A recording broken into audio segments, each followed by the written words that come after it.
Bonjour à tous et bienvenue dans mon application.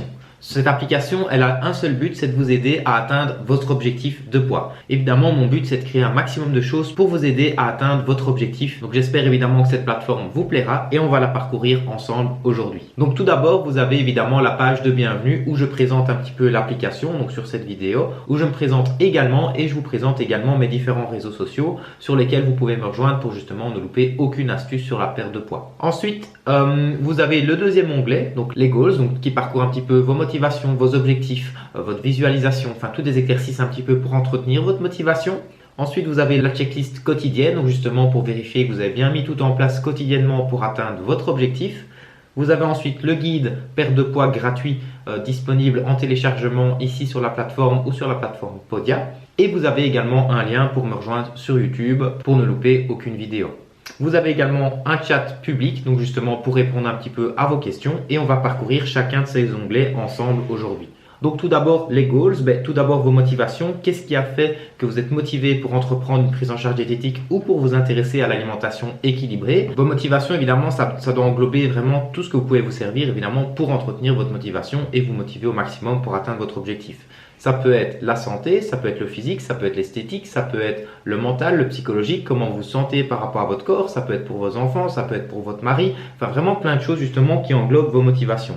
Donc déjà les retranscrire un petit peu, donc vous avez justement l'espace pour faire justement ce carnet de notes, cette feuille de route un petit peu par rapport à vos objectifs. Donc vraiment essayer de lister un petit peu tout ça, de manière à si vous avez un petit coup de mou pendant la prise en charge, vous pouvez évidemment relire un petit peu tout ça pour vous remotiver. Ensuite, vous avez les objectifs. Donc, évidemment, définir ces objectifs, c'est une étape clé pour la prise en charge diététique. Et justement, ici, vous pouvez évidemment encore les annoter dans l'application pour justement avoir une visualisation complète de où est-ce que vous voulez arriver. Les objectifs, moi je conseille toujours à court, moyen et long terme. Donc court terme 1 mois, moyen terme 3 mois et long terme 6 mois par exemple. Le premier mois, ça peut être par exemple essayer d'améliorer sa structure alimentaire par rapport à son organisation, la mise en place de ses journées, etc. Dans 3 mois, ça peut être s'inscrire pourquoi pas à une salle de sport ou aller vers un sport qui nous attire, etc. Et dans 6 mois, ça peut être avoir réussi à perdre X kilos par exemple. Donc ça, c'est 3 objectifs. Maintenant, vous pouvez évidemment changer par rapport à la durée, etc. Mais le tout, c'est d'avoir bien ces objectifs établis avant de commencer la prise en charge. Ensuite, vous avez l'exercice de visualisation. Donc, où est-ce que vous voulez arriver, à quoi voulez-vous ressembler, etc. Donc déjà faire cet exercice de fermer les yeux, de visualiser avec l'objectif atteint. Donc sur la plage, avec un corps qui vous plaît, etc. Et justement faire cet petit exercice un petit peu tous les jours. Donc essayez de détailler un maximum la visualisation, donc les choses auxquelles vous voulez arriver. Essayez pourquoi pas de faire un petit discours de vous dans 5 ans en parlant de vous à la 3e personne. Donc par exemple dans 3 ans, Louis aura atteint X kilos, Louis aura entrepris tel sport, aura entrepris tel projet, etc. Ça peut être vraiment un peu de tout, un peu de sport, un peu d'alimentation, un peu de professionnel, un peu de projet personnel, mais vraiment avoir cette feuille de route un petit peu retranscrite. Ensuite, vous avez vos affirmations. Les affirmations, c'est quoi?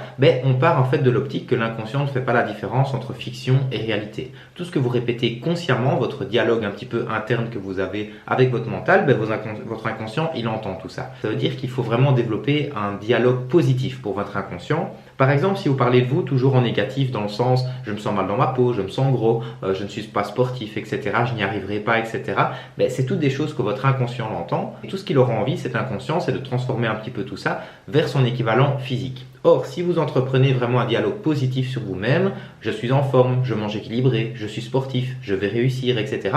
Votre inconscient, encore une fois, il entend tout ça et lui, son rôle, ça va être de guider toutes ses actions vers vos affirmations positives. Donc, d'où l'importance de vérifier son dialogue interne en entreprenant justement ses objectifs. Ensuite, vous avez vos pesées, donc votre carnet de pesées, votre traçabilité un petit peu au niveau des pesées. Toujours essayer de noter la date, le poids, etc. et de voir évidemment en fonction des semaines comment est-ce que ça évolue. Maximum 1 fois par semaine, la peser, essayez de choisir toujours la même balance pour limiter le facteur d'erreur et essayez de toujours être dans les meilleures conditions. À jeun, toujours la même tenue vestimentaire, toujours le même moment de la journée, toujours la même température ambiante de la pièce, etc. Donc toujours dans les mêmes conditions. Ensuite, les défis sportifs. Si vous voulez relever différents défis sportifs, pourquoi pas les annoter ici. Ça peut être quelqu'un qui commence le jogging, ça peut être atteindre les 5 km, les 10 km, pourquoi pas les 20 km, etc. Pourquoi pas se dire j'aimerais bien faire un 20 km dans ma vie ou des choses comme ça. Si c'est quelqu'un qui veut atteindre un objectif plutôt, on va dire, de compétition, arriver à telle place, à tel tournoi, à tel match, etc. Pourquoi pas justement, encore une fois, annoter tout ça pour vous donner toutes les chances d'atteindre votre objectif. Et ensuite votre plan alimentaire, donc le retranscrire un petit peu, comme ça vous l'avez toujours sur vous au niveau des quantités, des fréquences, des types d'aliments, etc. Ensuite vous avez la checklist. La checklist, c'est des recommandations un petit peu générales, des conseils généraux, mais que vous devez toujours bien valider chaque jour.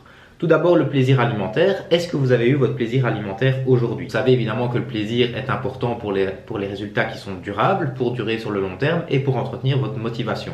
Donc chaque jour, il faut évidemment que vous ayez au moins un plaisir alimentaire. Ça peut être une tasse de café bien chaude, ça peut être un petit morceau de chocolat, ça peut être une assiette avec des légumes qui vous ont bien plu, ça peut être un petit déjeuner qui vous a fait du bien, enfin vraiment tout ce qui peut vraiment vous faire plaisir dans vos assiettes. Ensuite, le bon sommeil. On sait évidemment que le sommeil impacte un petit peu la perte de poids, donc justement un sommeil profond et de qualité. Est-ce que vous avez vécu une bonne nuit aujourd'hui? Ensuite, minimum 1,5 litre à 2 litres d'eau. On sait évidemment que l'hydratation, c'est la base de la pyramide alimentaire. Est-ce que vous êtes arrivé au quota journalier? Ensuite, 3 repas, 1 à 2 collations. La structure alimentaire, évidemment, c'est la base de ce qu'on met en place. Est-ce qu'aujourd'hui, vous avez eu 3 repas, 1 à 2 collations? Est-ce que vous avez respecté ce fractionnement et ces structures alimentaires? 3 portions de légumes et 2 portions de fruits. Donc ça, est-ce que vous êtes arrivé au quota qu'on attend justement niveau légumes, niveau fruits pour mettre toutes les chances de votre côté pour votre objectif? Et le fait de le faire quotidiennement, ça va devenir automatique et vous n'aurez même plus à réfléchir de est-ce que vous l'avez eu ou pas, parce que ça deviendra vraiment une routine positive. Ensuite, vous avez le guide gratuit que vous pouvez télécharger, donc ça vous pouvez le lire plusieurs fois. Le tout, c'est de toujours se servir de ce guide gratuit pour vous aider dans votre objectif et pour vous donner la motivation. Et ensuite, les coordonnées de contact, donc c'est un chat public, donc si vous avez des questions plus personnelles, etc., contactez-moi en privé, mais si vous avez des astuces à partager, des choses sur lesquelles vous voulez discuter, etc., la plateforme est ouverte à tous. J'espère évidemment que cet outil vous aidera dans l'atteinte de votre objectif et que la plateforme vous plaira et vous sera familière. Si vous avez des questions par rapport à tout ça, n'hésitez pas à m'envoyer un petit message privé et n'oubliez pas que de se réconcilier avec ses repas, c'est le premier pas. Ciao!